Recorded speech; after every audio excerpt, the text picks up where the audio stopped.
Hi, it's me, Jacqueline. Welcome to my channel. If you are new to the channel, then please subscribe to my channel and join me at Patreon. Link in the description. The morning light spilled through the window, diffused by the sheer curtains, casting soft patterns on the floor. I sat at the small kitchen table in my apartment, staring into my untouched cup of coffee. My mind was still reeling from the night at the lounge, the voice, the name, the look on Rachel's face. It felt like a jigsaw puzzle being yanked apart just as I was starting to see the full picture.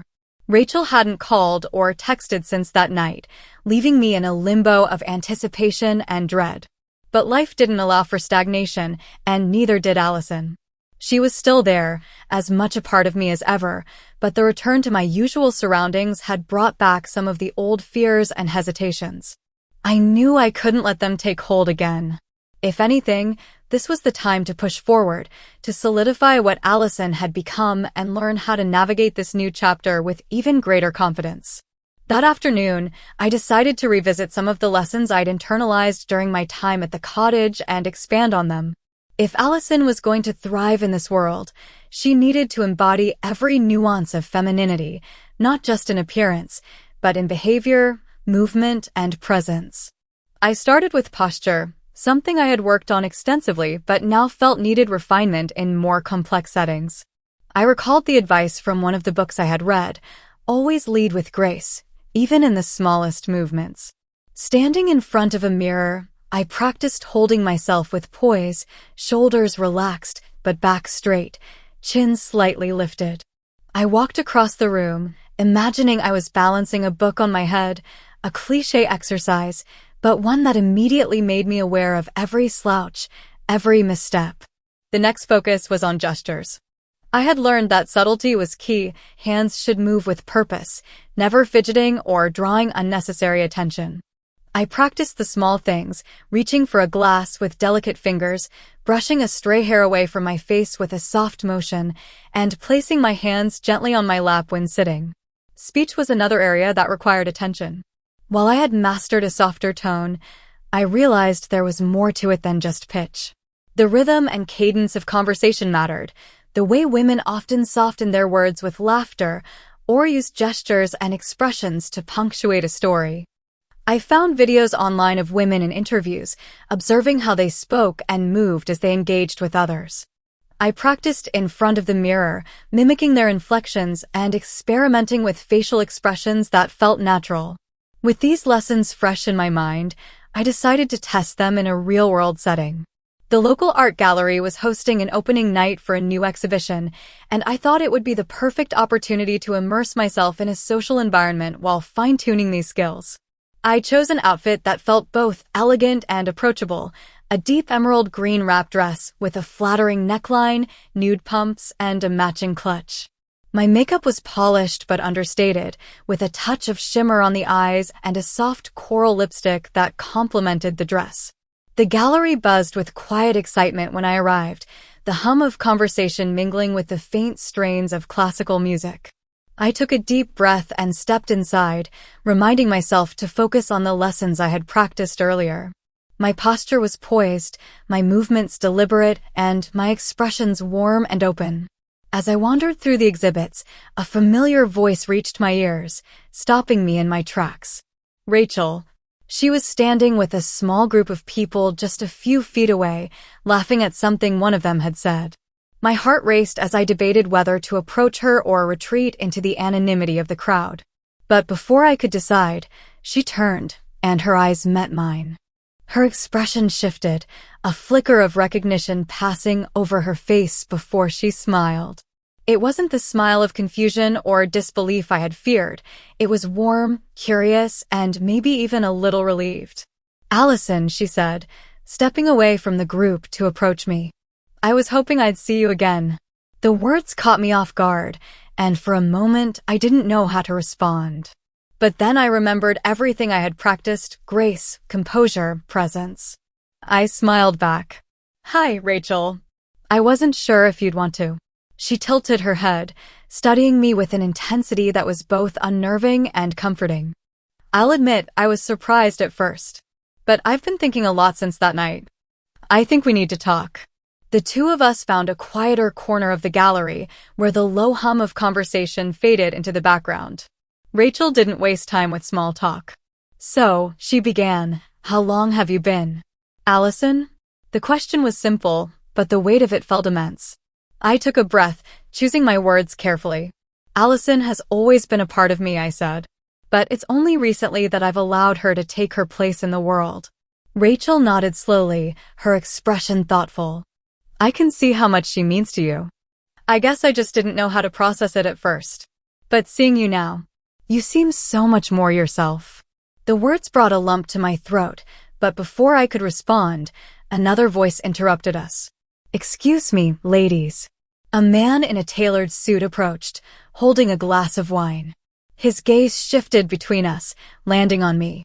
"Allison, is it? I believe we met the other night at the lounge." It was Mark.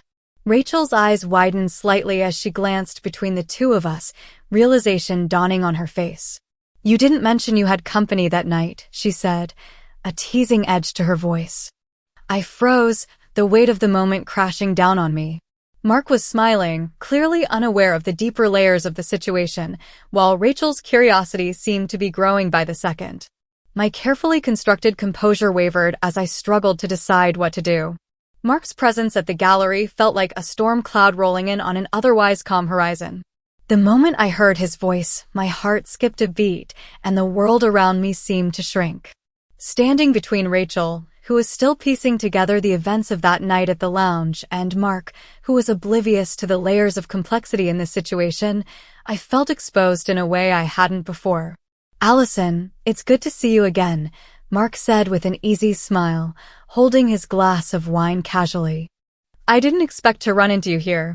Rachel's eyes flickered between the two of us, her curiosity shifting into something sharper. She tilted her head slightly, an unspoken question in her gaze. "You two know each other?" she asked, her tone casual but clearly loaded with subtext. I hesitated, glancing between them. My carefully constructed world suddenly felt precarious, like a house of cards teetering on the brink of collapse. "Yes," I said finally, my voice soft but steady. "We met at the lounge the other night." Mark chuckled, oblivious to the tension between Rachel and me. "It was a great conversation. Allison has a way of making the most mundane topics fascinating." He turned to Rachel, his smile broadening. "Are you two friends?" Rachel crossed her arms, her expression unreadable. "Something like that," she said. Her eyes locked onto mine, searching for answers I wasn't sure how to provide. The tension thickened as the three of us stood there, the conversation hovering awkwardly in the air. I felt trapped, caught between the past I had shared with Rachel and the new connections Allison was building. Mark's friendly demeanor only made the situation more fraught. His presence reminded me of the delicate line I was walking, the constant balancing act of being Allison in a world that had always known me as Alex. "I didn't mean to interrupt," Mark said finally, sensing the unease, but misinterpreting its cause. "Maybe I'll catch you later, Allison?" He smiled, offering a small wave before disappearing into the crowd. As soon as he was gone, Rachel turned to me, her expression shifting from polite curiosity to something more intense. "Allison," she said, her voice low but pointed. "What's really going on here?" I opened my mouth to respond, but no words came out. Rachel's gaze softened slightly, though the edge of frustration remained. "Look, I don't need you to explain everything right now, but I think I deserve some honesty. This transformation, this life you're building as Allison, it's a lot to take in. And now there's Mark? Does he know? Does he have any idea who you really are?" The question hit me like a punch to the gut. Did Mark know who I was? Of course, he didn't. To him, Allison was complete, fully realized, a woman navigating her world with poise and confidence. But Rachel's words forced me to confront the truth I had been avoiding. Living as Allison was more than a personal journey. It involved other people, their perceptions, their judgments, and their expectations. "No," I admitted finally, my voice barely above a whisper. "He doesn't know." Rachel's expression shifted again, this time to something approaching pity. "And what happens when he does? When someone figures it out?" Her words lingered in the air, heavy and unrelenting. I had faced fear before, fear of being seen, fear of being judged, but this was something different. This was about the repercussions of living openly as Allison, the risks of forming relationships built on a foundation of incomplete truths. The rest of the evening passed in a blur. Rachel stayed by my side, her demeanor a mix of protectiveness and quiet scrutiny. She didn't press me further, but I could tell her mind was working overtime, trying to reconcile the friend she had always known with the person standing before her now. When the gallery began to empty, we walked outside together, the cool night air brushing against my skin. Rachel paused near the entrance, turning to face me. Allison or Alex or whoever you are right now, I just want you to know something. I'm not judging you. I'm trying to understand. But you've got to give me something to work with here. Because if you're serious about living this life, about being Allison, there's going to be a lot more people like Mark. And you need to figure out how you're going to handle that. I nodded, unable to find the right words. Rachel sighed, giving me a small smile. I'll see you soon, okay? We'll talk more then. She hugged me briefly before walking away, leaving me alone under the streetlights. Back at my apartment, I sat on the edge of my bed, the events of the evening replaying in my mind. Rachel's words echoed louder than anything else. What happens when someone figures it out? The question wasn't hypothetical, it was inevitable. And for the first time, I realized that being Allison wasn't just about learning to pass or navigate the world.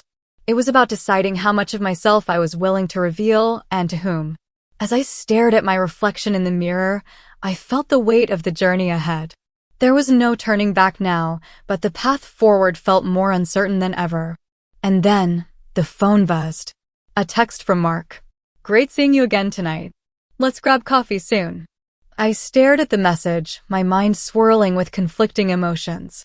The thrill of his interest, the fear of what it might lead to, and the realization that this was the exact moment Rachel had warned me about. The next morning arrived with a strange mix of anticipation and dread. The text from Mark still sat unanswered on my phone, a quiet reminder of the tangled web I was weaving. I couldn't avoid him forever, that much was clear. But Rachel's warning echoed in my mind, feeding the anxiety that gnawed at the edges of my thoughts. How much longer could I balance the illusion without something or someone shattering it? As I sipped my coffee and stared out the window, the city below came to life in its usual chaotic rhythm. I knew I couldn't hide away in my apartment. If I was going to keep living as Allison, I needed to push forward. Hesitation would only make the inevitable harder to face. Mark had suggested coffee, and while I wasn't ready to confront that situation directly, I decided it was time to reintroduce Allison to the more familiar parts of Alex's world. It would be a small, controlled test, a trip to the grocery store in my neighborhood. Simple. Low stakes. Or so I thought. I took extra care preparing for the outing, choosing an outfit that struck the right balance between casual and polished. A pair of dark skinny jeans tucked into ankle boots, paired with a soft beige sweater and a lightweight black jacket. My makeup was understated, with a focus on blending foundation and powder to smooth out my features. As always, the wig was the finishing touch, styled into loose waves that framed my face. The walk to the store was uneventful, the brisk air helping to steady my nerves. The streets were bustling, but no one gave me a second glance. I kept my movements measured, my posture relaxed yet deliberate. By the time I reached the store, I felt more at ease, slipping into the flow of shoppers moving up and down the aisles. The first 20 minutes were seamless. I browsed the produce section, picked out a few staples, and even exchanged a brief pleasantry with an older woman debating between two types of lettuce. My confidence grew with each step, and I began to relax, allowing myself to enjoy the mundane simplicity of the moment. But then, as I turned the corner into the bakery section, I froze. There, standing not 10 feet away, was Sam, a co-worker from my office. He was studying the display of pastries, completely unaware of my presence. My heart dropped into my stomach, and I instinctively turned my back to him, hoping the movement hadn't caught his attention. Panic surged through me. Sam was someone I saw almost daily, someone who knew Alex well enough to recognize the small details. The way I walked, the shape of my hands, even the cadence of my voice, any of it could give me away. I clutched the handle of my shopping basket tightly, willing myself to stay calm. Just leave, I thought. Put the basket down and walk out. But then I remembered the loaf of sourdough I'd been eyeing on the shelf just behind him. Leaving without it would mean leaving without the one thing I'd specifically come here for. I lingered near a shelf of crackers, pretending to examine the labels while stealing glances at Sam. He had picked up a croissant and was now inspecting a loaf of bread, seemingly in no hurry to leave. My anxiety spiked as I realized there was no way to avoid him entirely. If I stayed too long, I risked drawing attention. If I walked past him, I risked being recognized. Summoning every ounce of composure, I adjusted my scarf, straightened my jacket, and began walking toward the bread display. My heels clicked softly against the floor, each step measured and deliberate. Sam didn't look up as I approached, and for a moment, I thought I might actually get away with it. But just as I reached for the loaf, he turned. Allison? The name came out uncertain, his brow furrowed as he looked at me. My stomach twisted into knots. He didn't recognize me completely, but there was something, an echo of familiarity, that made him pause. I forced a polite smile, keeping my voice soft. Yes. For a moment, he seemed to hesitate, his eyes narrowing slightly as if trying to place me. Then he smiled, shaking his head. Sorry, you just reminded me of someone I work with. My mistake. Relief flooded through me, but I kept my expression neutral, picking up the loaf of bread as casually as I could. No problem, I said, glancing at him briefly before turning back toward my basket. Sam lingered for a moment longer, then moved on, disappearing around the corner into the next aisle. I stood there for a few seconds, my hands trembling as I clutched the bread. My mind raced with what-ifs, the encounter replaying in my head on an endless loop. I finished my shopping as quickly as possible, avoiding any further close calls and paying for my items without incident. By the time I stepped out of the store, the cool air felt like a lifeline, calming the adrenaline coursing through my veins. Back at my apartment, I unpacked the groceries mechanically, my thoughts still consumed by what had just happened. The interaction had been brief, almost inconsequential, but it was a stark reminder of how precarious this balance was. If Sam had looked just a little closer, if he had asked one more question. The buzzing of my phone pulled me out of my thoughts. A new text from Mark. How about tomorrow? Coffee at 3? I stared at the screen, my pulse quickening. The near miss with Sam had rattled me, but this was an entirely different challenge. Coffee with Mark meant more than just a casual outing. It meant stepping into a situation where every word, every gesture, every detail had to be flawless. But the real question was whether I was ready to face it. The hours leading up to the next day's meeting with Mark passed in a haze of preparation and second-guessing. Every choice, from my outfit to the tone of my voice, felt like a critical decision, a domino in a precariously balanced chain. The encounter with Sam at the grocery store lingered in my mind, fueling my nerves. If someone who knew Alex could come that close to recognizing me, how would I fare under Mark's attentive gaze? He wasn't just a casual observer, he had already expressed interest, and that heightened the stakes. The morning dawned with clear skies, a deceptive calm that belied the storm in my head.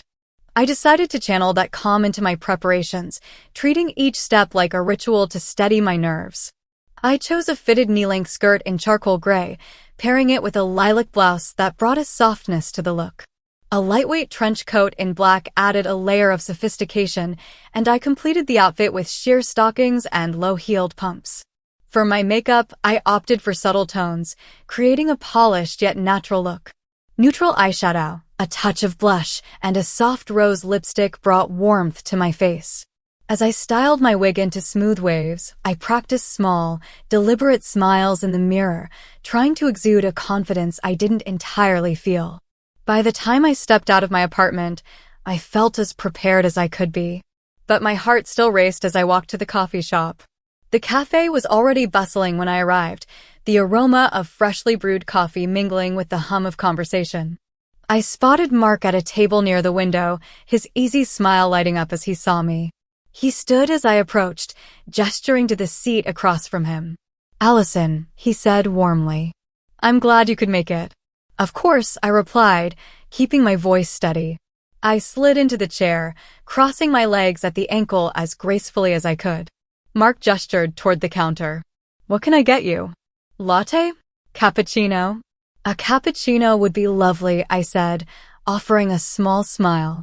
He nodded and headed to the counter, leaving me with a moment to gather myself. My fingers fidgeted with the edge of my napkin, but I forced them to still. When Mark returned, he set the cappuccino in front of me and resumed his seat. For the first few minutes, the conversation was light, work, favorite places in the city, travel dreams. Mark had a natural charm, his words flowing easily, but I remained hyper-aware of every gesture, every word I spoke. My posture stayed poised, my movements deliberate, my voice soft but firm. Then the questions grew more personal. So, Allison, he said, leaning slightly forward. You're fascinating. Tell me about you. Where are you from? What do you do? I froze for half a second before catching myself. I grew up a little outside the city, I said carefully, weaving a version of my life that kept Allison's world distinct from Alex's. I work in consulting freelance mostly. Mark nodded, seemingly satisfied. That explains the confidence. You carry yourself like someone who knows what they want. I laughed softly, a practiced response. Sometimes I'm just good at pretending. Mark's smile lingered, but before he could say more, a voice called out behind me. Allison? Is that you? The blood drained from my face. I turned slowly, my stomach twisting into knots. Standing just a few feet away was Carla, a former coworker from Alex's office. She was holding a cup of coffee, her expression a mixture of curiosity and confusion. My heart thundered in my chest as I forced a smile. Carla, it's been a while. Her eyes flicked over me, her brow furrowing slightly. It has. You look different. Her words hung in the air, weighted with unspoken questions. Mark's gaze darted between us, his curiosity piqued. You two know each other? He asked. Before Carla could respond, I jumped in. We used to cross paths at work, back when I was consulting for a larger firm. Carla blinked, clearly surprised by my response, but seemingly unwilling to challenge it. Right, she said slowly. It's good to see you. You too, I said, hoping my voice didn't betray the panic simmering beneath the surface. Carla hesitated, her eyes narrowing slightly, before offering a polite smile and stepping away.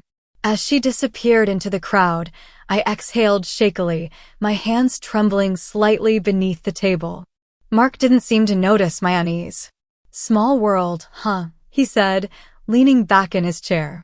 Very, I replied, forcing a lightness I didn't feel. But my mind was racing. Carla hadn't said anything outright, but her lingering glance and hesitant tone told me she suspected something.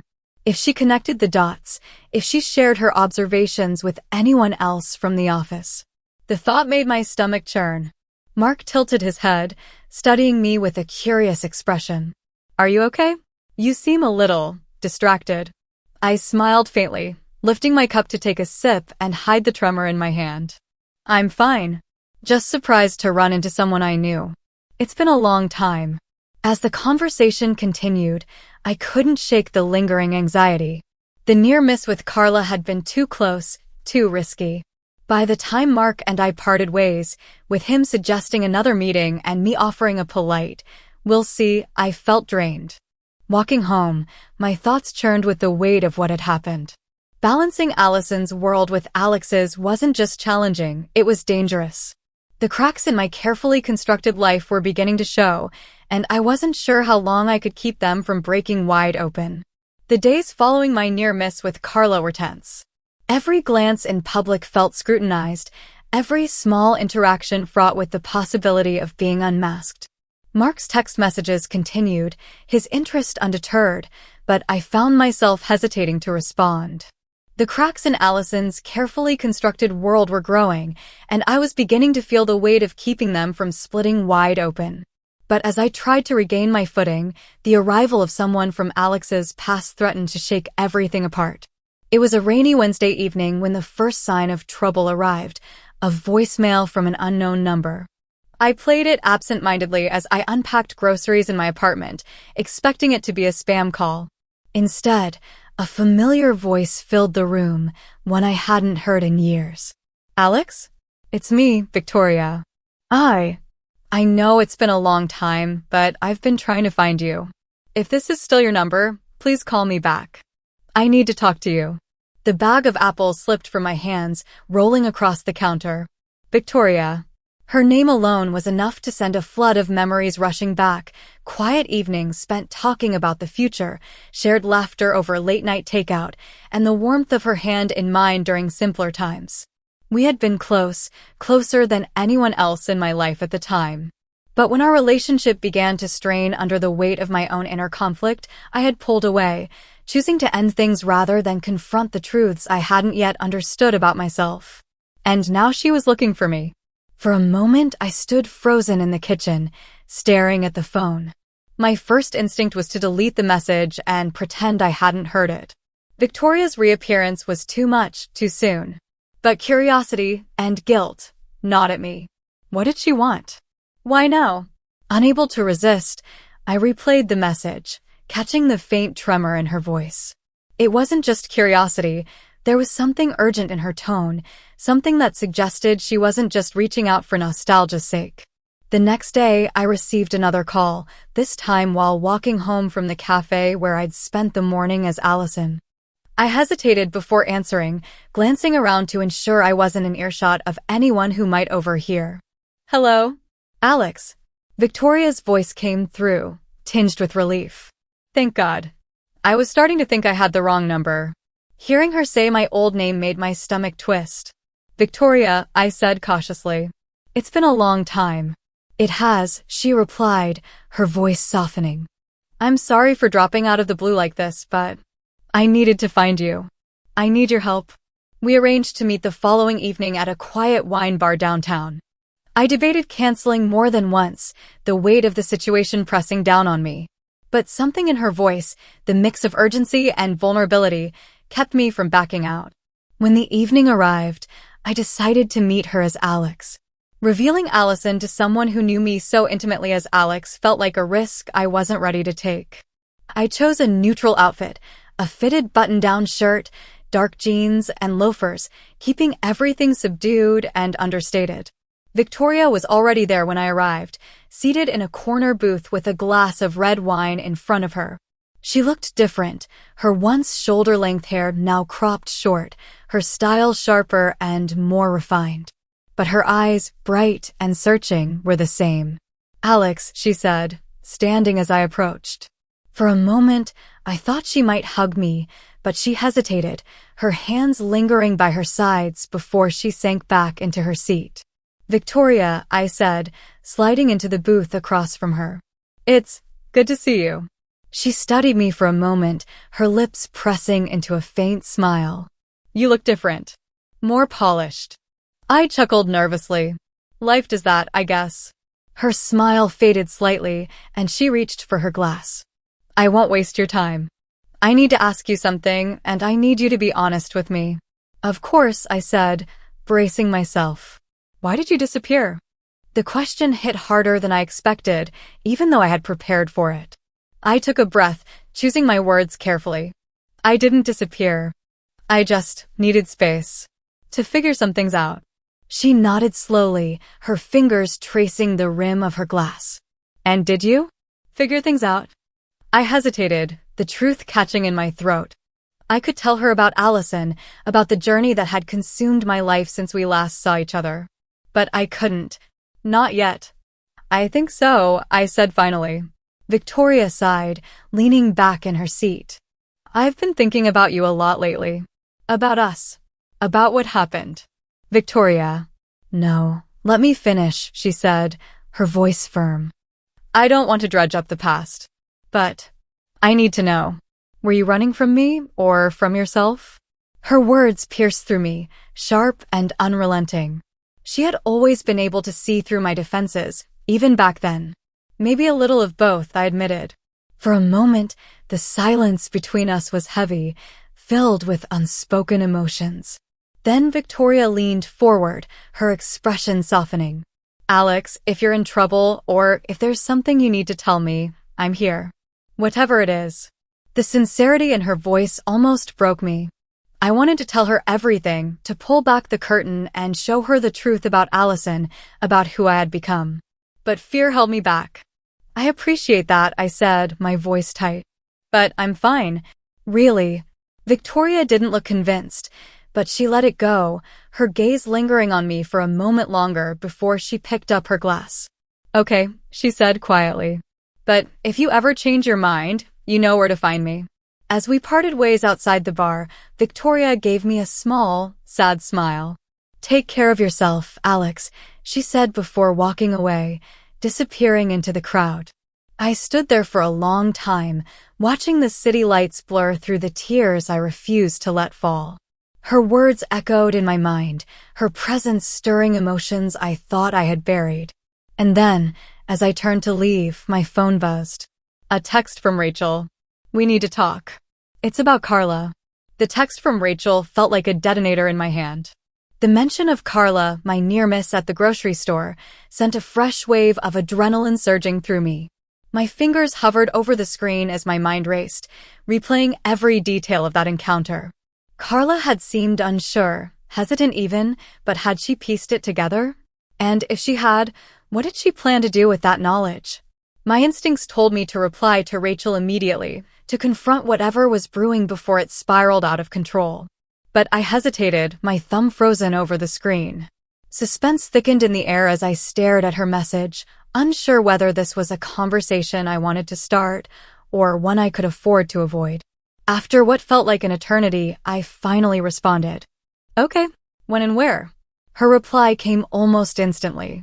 Tonight. My place. 8 p.m. The directness of her response unsettled me. Rachel was rarely this serious. If she was, it meant something was wrong, very wrong. The rest of the day passed in a haze of tension. I tried to distract myself, burying my thoughts in chores and errands, but nothing could shake the sense of impending doom that hung over me. By the time 7:30 rolled around, my nerves were frayed. I decided to go as Alex, knowing that whatever Rachel wanted to discuss, it was likely tied to that version of me. Dressing in casual jeans and a simple gray sweater, I tried to project a sense of calm I didn't feel. Before leaving, I caught a glimpse of Allison's world, the wig on its stand, the carefully organized makeup, the heels lined neatly by the closet. They felt like artifacts of another life, one that now felt increasingly precarious. Rachel's apartment was dimly lit when I arrived, the warm glow of her living room spilling out through the windows. I hesitated at the door, my fist hovering over the wood before I finally knocked. The sound felt louder than it should have, reverberating in my ears as I waited. When Rachel opened the door, her expression was unreadable, a mix of tension and determination. Come in, she said, stepping aside to let me through. I followed her into the living room, where 2 glasses of wine sat waiting on the coffee table. She motioned for me to sit, but I remained standing, my pulse quickening. Rachel, what's this about? She didn't answer immediately, instead picking up her glass and taking a long sip. When she finally met my gaze, her eyes were sharp, probing. It's about Carla, she said. She's been talking. The words hit like a slap. Talking? About what? Rachel set her glass down with deliberate care. She told someone she saw you, or someone who looked exactly like you, at the grocery store. Only, it wasn't you. At least, not the you she knows. She said the person was dressed differently. More feminine. My stomach twisted into knots, but I forced myself to keep my expression neutral. And what did she say after that? Rachel's lips pressed into a thin line. She's convinced it was you, Alex. She said the way this woman moved, the way they spoke, it all felt too familiar. And now she's asking questions. The room seemed to close in around me, the walls pressing tighter with each passing second. I sank into the chair opposite Rachel, my mind racing. Who's she asking? People from the office, Rachel admitted. Nothing direct, just little comments here and there. But you know how fast things spread. If someone else picks up on it. She didn't finish the sentence, but she didn't need to. The implication was clear. If Carla's suspicions gained traction, the fragile balance I had maintained between Alex and Allison could come crashing down. I ran a hand through my hair, my fingers trembling. What do I do, Rachel? Her expression softened slightly, though the tension in her voice remained. You have to decide how far you're willing to go to protect this part of yourself, Alex or Allison. You've kept these worlds separate for so long, but that might not be an option anymore. Before I could respond, there was a sudden knock at the door. Rachel and I exchanged a glance, the tension between us snapping taut. Are you expecting someone? I asked, my voice low. No, she said, standing slowly. The knock came again, louder this time. Rachel hesitated for a moment before moving toward the door, her steps cautious. She peered through the peephole, her body stiffening. It's Carla, she whispered, turning to me with wide eyes. My heart stopped. Does she know I'm here? I asked, panic creeping into my voice. Rachel shook her head. I don't think so. But if she's here to talk about you. I didn't wait for her to finish. My instincts kicked in, and I scanned the room for an exit. The small hallway leading to her bedroom caught my eye, and I bolted for it just as Rachel opened the door. From the shadows of the hallway, I could hear Carla's voice, sharp and probing. Rachel, hey. I hope I'm not interrupting, but I need to talk to you about something. It's important. What's going on? Rachel asked, her tone calm but guarded. It's about Alex, Carla said, her words sending a fresh jolt of panic through me. Something's not adding up. I think he's hiding something. I pressed myself against the wall, my breath shallow as I strained to hear their conversation. What are you talking about? Rachel replied, her voice carefully neutral. At the grocery store, Carla said, her voice lowering. I saw someone who looked exactly like him. But they were dressed as a woman. And I swear, Rachel, it wasn't just a coincidence. It was him. Or someone pretending to be him. I don't know, but I can't let this go. Rachel hesitated, and for a moment, I feared she might crack under Carla's scrutiny. But then she spoke, her tone firm. Carla, you're jumping to conclusions. Alex is Alex. Whatever you think you saw, it wasn't him. Carla's frustration was palpable. I'm not crazy, Rachel. Something's going on. And if you know what it is, you need to tell me. The tension in the room was unbearable, every second feeling like an eternity. My heart pounded as I waited for Rachel's response, knowing that whatever she said next could determine whether my secret stayed hidden or came crashing into the open. Rachel hesitated for what felt like an eternity. From my hiding spot, pressed against the wall of her hallway, I could hear Carla's breathing grow heavier, her frustration palpable. My own heart thundered in my chest, every muscle in my body tensed. The wrong word, the wrong tone, everything hinged on what Rachel said next. Carla, Rachel said finally, her voice calm but edged with steel, I don't know what you think you saw, but Alex isn't the kind of person who'd play games like that. You're jumping to conclusions. Carla huffed, the sound sharp and biting. I'm not making this up, Rachel. I know what I saw. If you don't want to help, fine, but I'll find out the truth on my own. Her words sent a chill down my spine. My secret wasn't safe, not with Carla nosing around. And the way she said, find out, carried a weight that felt ominous, as though she had already made up her mind and was just looking for proof. The door shut with a soft click, and Rachel leaned against it, exhaling slowly. She's gone, she called, her voice strained. I stepped cautiously out of the hallway, my movements stiff. Rachel's face was pale, her brow furrowed as she looked at me. That was close. Too close. What does she want? I asked, my voice barely above a whisper. Rachel rubbed her temples, her frustration evident. Validation. She's convinced she's right, Alex. And people like Carla? They don't stop until they get what they're looking for. I sank onto the couch, my mind spinning. Carla's persistence wasn't just an annoyance, it was a genuine threat. If she started digging into my life, asking more questions, she might stumble upon something I couldn't explain away. I couldn't risk her confronting me outright, not when the boundary between Alex and Allison was already so fragile. What do I do? I asked, my voice cracking slightly. Rachel sat across from me, her expression softening. You need to stay ahead of her. If she's looking for answers, you have to control the narrative before she twists it into something worse. I frowned. Control the narrative? You mean lie? No, Rachel said firmly. I mean decide how much of the truth you're ready to share, and with whom. Because if Carla keeps pushing, you might not have a choice. The weight of her words settled heavily on my shoulders. Rachel wasn't wrong. I had been so focused on protecting Allison that I hadn't considered the consequences of someone else discovering her. Carla's determination was forcing me to confront a reality I wasn't prepared for. But Rachel wasn't finished. There's something else, she said cautiously. Carla mentioned she's already talked to a couple of people at the office. The blood drained from my face. What? Who? I don't know, Rachel admitted. She wasn't specific. But if word starts spreading, she didn't need to finish the sentence. I could already see the potential fallout, whispers in the break room, sidelong glances in meetings, questions I couldn't answer without unraveling everything.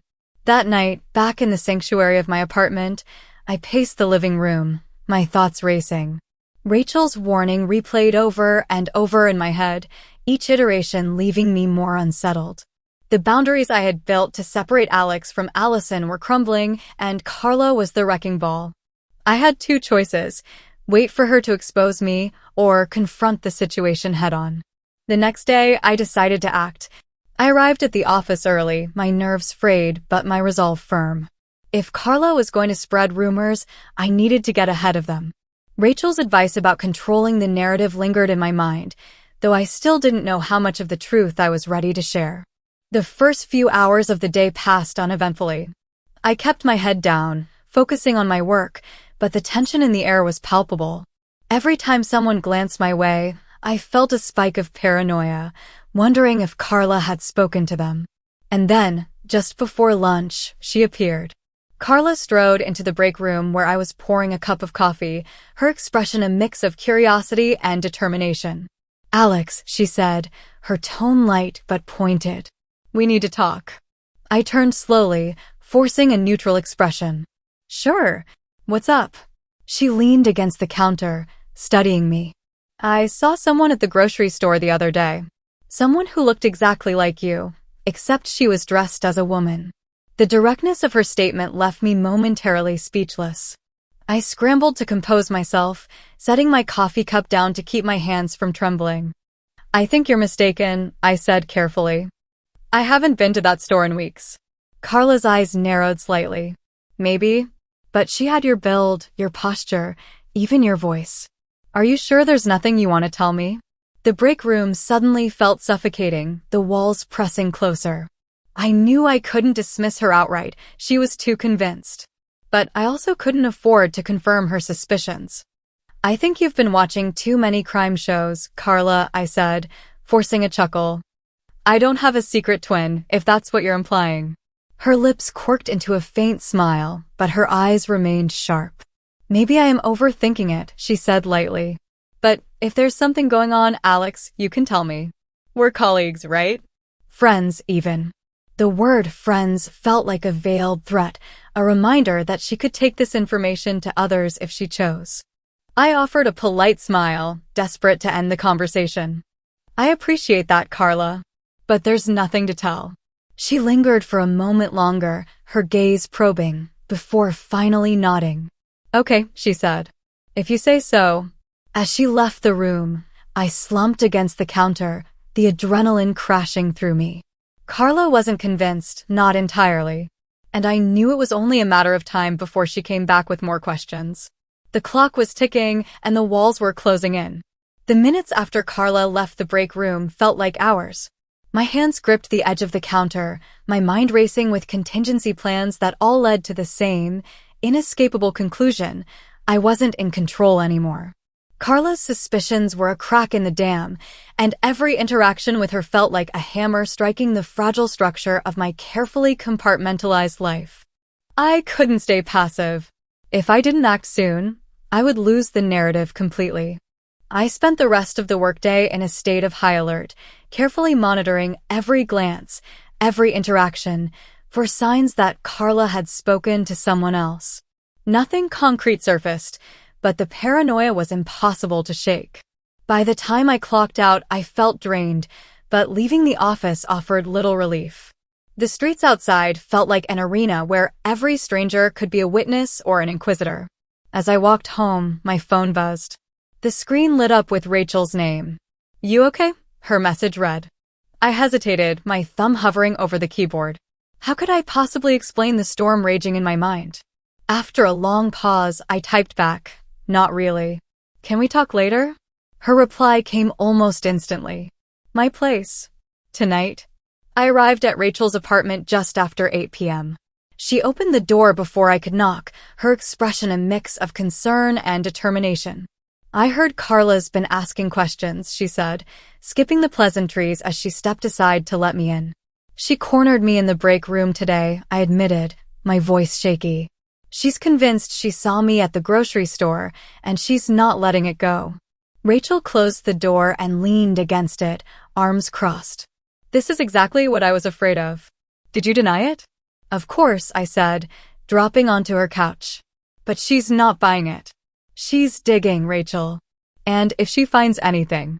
Rachel sighed, running a hand through her hair. "You need to decide how much of this you're willing to fight to keep hidden, Alex, or should I say Allison?" The sound of Allison's name made my stomach twist. What choice do I have? If Carla figures it out, if people at work find out, it's over. I'll lose everything. Rachel sat down across from me, her expression softening. "Maybe you won't. But you can't keep running forever. Carla's not going to stop until she thinks she has the truth. The question is, what do you want that truth to be?" Her words hung heavy in the air, but before I could respond, there was a sharp knock at the door. Rachel's face froze, her eyes darting toward me. My breath caught in my throat. "Are you expecting someone?" I whispered. She shook her head, her expression darkening. "No." The knock came again, louder this time. Whoever it was, they weren't planning to leave.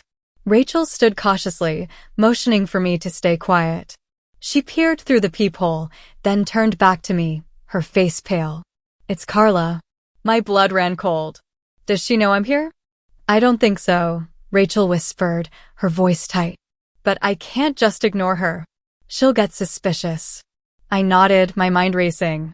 "Stall her." "I'll hide." Rachel hesitated, then gestured toward her bedroom. "Go. Now." I slipped into the bedroom, my heart pounding so loudly I was sure Carla would hear it from the hallway. I crouched behind the bed, straining to hear the conversation through the thin walls. The door creaked open, and Carla's voice filled the apartment, sharp and demanding. "Rachel, I need to talk to you." "It's about Alex." "What about him?" Rachel asked, her tone carefully neutral. "I've been asking around," Carla said, her voice growing louder. "And the more I hear, the more convinced I am that he's hiding something. I saw him, or someone who looks just like him, dressed as a woman. And you're close to him, Rachel. You have to know something." There was a tense pause before Rachel replied, her voice steady but defensive. "Carla, I think you're letting your imagination get the better of you. Alex is Alex. Whatever you think you saw, it wasn't him." "You're lying," Carla snapped, her voice cutting through the air like a knife. "You're covering for him." "Why?" My chest tightened as I pressed myself closer to the floor. Carla wasn't backing down, and Rachel's resolve could only hold for so long. "Carla, I don't know what you're trying to prove," Rachel said, her voice rising slightly. "But this obsession of yours isn't healthy. You're seeing things that aren't there." "I'm not crazy, Rachel," Carla shot back. "If Alex isn't hiding anything, why can't he face me? Why are you the one answering his questions?" There was another pause, and then Carla's voice softened, almost pleading. "Rachel, if there's something going on, I just want to help. But if you keep stonewalling me, I'll have no choice but to find out another way." Her words sent a chill down my spine. Rachel needed to shut this down, and fast, but before I could fully process what was happening, the bedroom door creaked open. I froze, my breath caught in my throat. Carla stood in the doorway, her eyes scanning the room.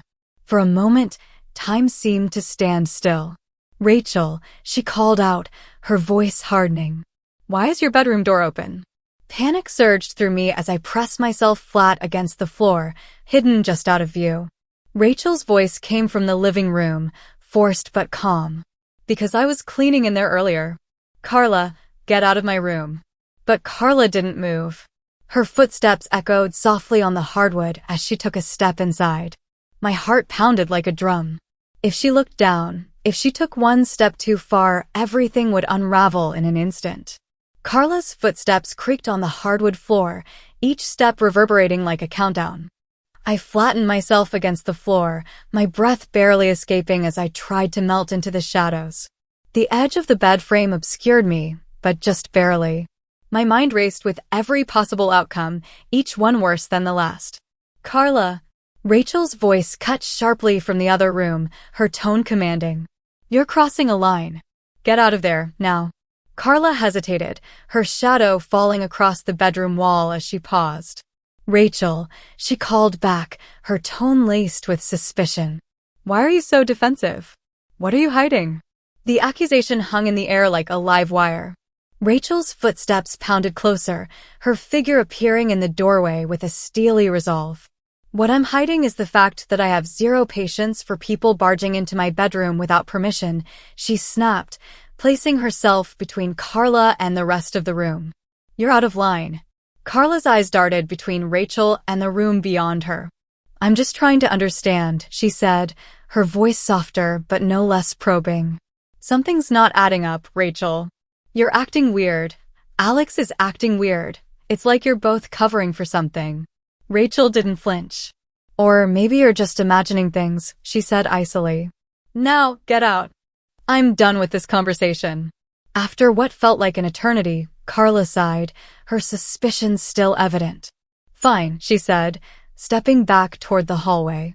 But I'm not wrong, Rachel. Something's going on here, and I'll figure it out eventually.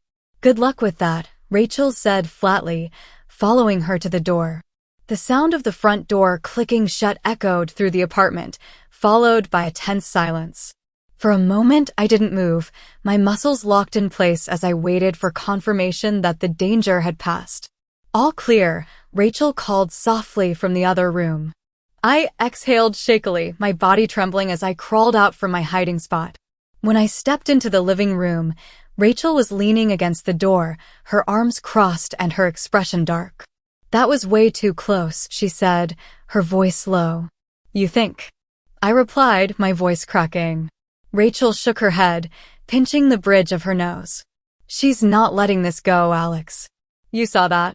Carla's got her claws in this, and she's not going to stop until she thinks she has the truth. Then what do I do? I asked, pacing the room. I can't just disappear. That would only make her more suspicious.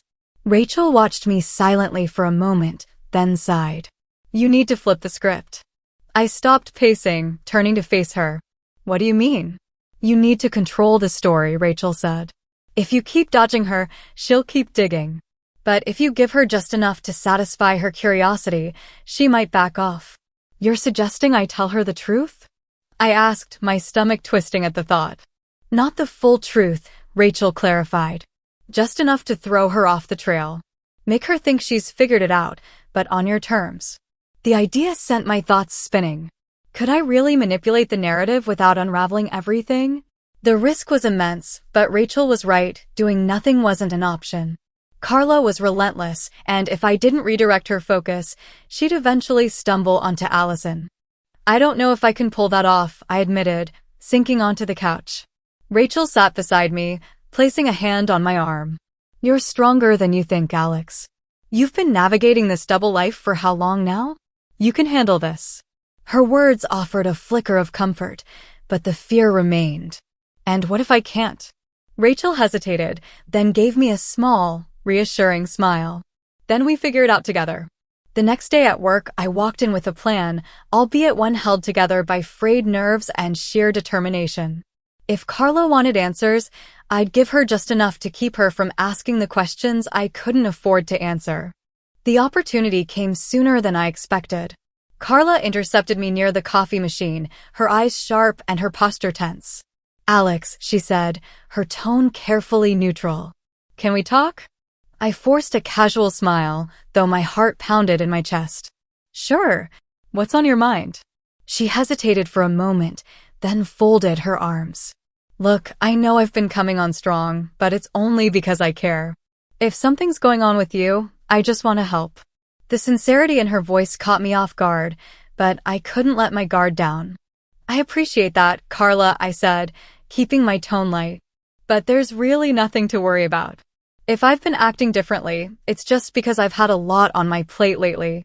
She frowned, clearly unsatisfied. What about what I saw? At the grocery store? I took a deep breath, steadying myself.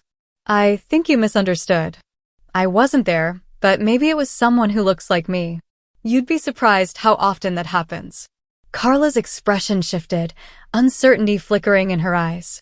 It wasn't just a lookalike, Alex. It was you. I'm sure of it. I leaned in slightly, meeting her gaze with as much confidence as I could muster. Carla, I promise you, whatever you think you saw, it wasn't me. The moment stretched taut between us, her suspicion battling against the certainty I was projecting. Finally, she sighed, stepping back. Maybe you're right, she said, though her tone suggested she wasn't fully convinced. Thank you, I said, offering a small, relieved smile. As she walked away, I exhaled slowly, my body trembling with the effort of maintaining my composure.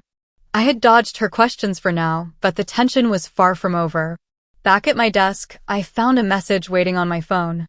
It was from Mark. Dinner this weekend? I'd love to see you again. I stared at the screen, my pulse quickening.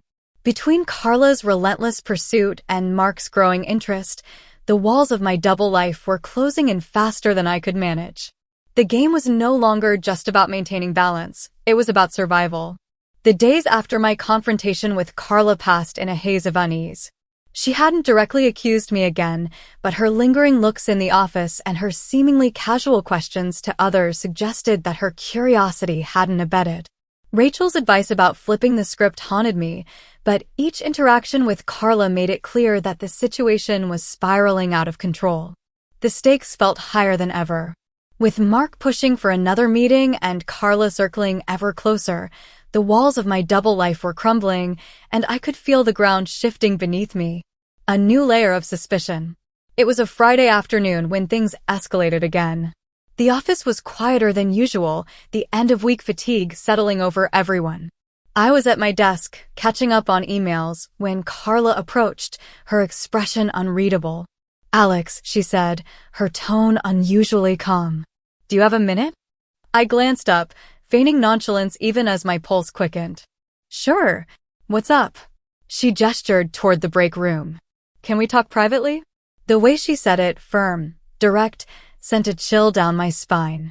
But refusing her would only arouse more suspicion, so I nodded and followed her. Once we were alone, Carla closed the door and leaned against the counter, crossing her arms. I've been thinking about what you said the other day, she began, her tone carefully measured. About the grocery store. And I've been thinking about how certain I am about what I saw. I swallowed hard, keeping my expression neutral. Carla, we've already talked about this. I wasn't there. Her eyes narrowed slightly. That's what you keep saying. But you're asking me to believe that someone who looks like you, moves like you, and sounds like you just happened to be there, dressed like. She trailed off as though unsure how to phrase it. Dressed like what? I challenged, my voice firmer than I felt. Like a woman, she said bluntly, her eyes locking onto mine. The words hung in the air, sharp and unyielding. For a moment, neither of us spoke, the tension crackling between us. I don't know what to tell you, Carla, I said finally, my tone carefully neutral. Maybe it was someone else. Maybe you're seeing what you want to see. She stepped closer, her gaze piercing. You're hiding something, Alex. I know you are. And if you're not going to tell me the truth, I'll find it myself. Her words sent a jolt of panic through me, but I forced myself to stay calm. Carla, this obsession of yours is getting out of hand. You're making assumptions based on nothing. Her jaw tightened, frustration evident. Fine, she said after a moment. If you won't tell me, I'll figure it out another way. She turned and walked out of the break room, leaving me standing there, my heart pounding. That evening, I met Rachel at her apartment. She opened the door with a worried expression, clearly sensing the stress etched across my face. "Let me guess," she said as I stepped inside. "Carla." "She's not letting it go," I admitted, collapsing onto her couch. "She cornered me again today. She's certain I'm hiding something, and she's not backing down." Rachel sighed, sitting beside me. "I told you, Alex. You need to control the narrative before she takes it out of your hands. She's already sniffing around. If you let her keep pushing, she's going to stumble onto Allison." "I don't know what to do," I said, my voice shaking. "If I push back too hard, it'll only make her more suspicious." Rachel leaned back, rubbing her temples. "Then you need to create a distraction. Give her something to focus on that has nothing to do with this." As if Carla's relentless pursuit weren't enough, Mark's persistence added another layer of complexity. His latest text had been clear. "Dinner tomorrow night. My treat. Say yes." Ignoring him wasn't an option, not without raising questions, but meeting him felt like stepping into a minefield.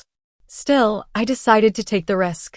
The next evening, I transformed into Allison with more precision than ever. Every detail was perfect.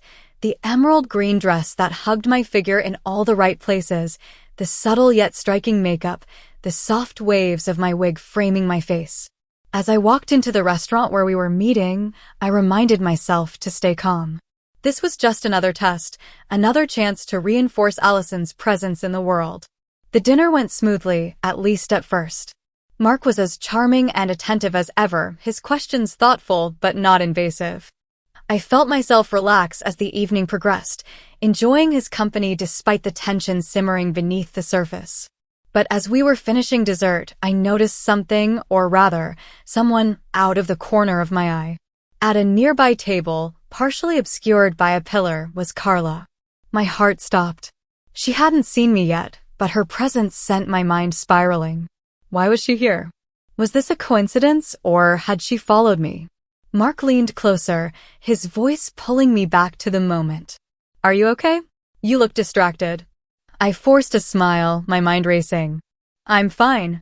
Just thought I saw someone I know." As the evening came to an end, I managed to leave without Carla noticing me, or so I thought. But as I exited the restaurant, I felt a presence behind me. "Allison," a voice called. I turned slowly, dread pooling in my stomach. Carla stood there, her eyes wide with shock and recognition. Please subscribe for the next part and visit my Patreon page for early access.